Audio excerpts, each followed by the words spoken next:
Today message for you. ಈ ದಿನ ನಿಮಗೋಸ್ಕರ ಏನು ಮೆಸೇಜ್ ಇದೆ ನ್ಯೂಸ್ ಕಡೆಯಿಂದ ಅಂತ ನೋಡೋಣ. Today message.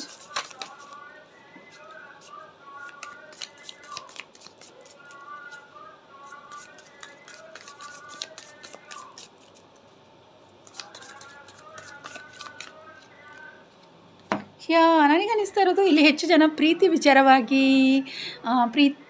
ವಿಚಾರದಲ್ಲಿದ್ದೀರಾ ಈ ವಿಡಿಯೋನ ನೋಡ್ತಾ ಇರೋರು ಅಂತ ಅನ್ನಿಸ್ತಾ ಇದೆ. ಅಂದರೆ ಪ್ರೀತಿ ಅನ್ನೋದು ನಿಮ್ಮ ಮನಸ್ಸಿನಲ್ಲಿ ಇದೆ, ಅದರ ಬಗ್ಗೆ ನೀವು ಅದು ಆ ವಿಷಯವಾಗಿ ನಿಮ್ಮ ಮನಸ್ಸಿನಲ್ಲಿದೆ ಅನ್ನೋವಂಥದ್ದು ನನಗೆ ತಿಳಿತಾ ಇದೆ. ಖಂಡಿತವಾಗ್ಲೂ ಅದು ಇನ್ನಷ್ಟು ಉನ್ನತ ಮಟ್ಟಕ್ಕೆ ಹೋಗುತ್ತೆ, ನೆಕ್ಸ್ಟ್ ಲೆವೆಲ್ಗೆ ಹೋಗುತ್ತೆ, ಒಳ್ಳೆ ರೀತಿಯಲ್ಲೇ ನೀವು ಕಂಟಿನ್ಯೂ ಆಗುತ್ತೆ ಅನ್ನುವಂಥದ್ದು ನನಗೆ ಇಲ್ಲಿ ಗೊತ್ತಾಗ್ತಾ ಇದೆ. ಟ್ರೂ ಲವ್ ಅನ್ನುವಂತಹದ್ದು ನನಗೆ ತಿಳಿತಾ ಇದೆ ಇಲ್ಲಿ.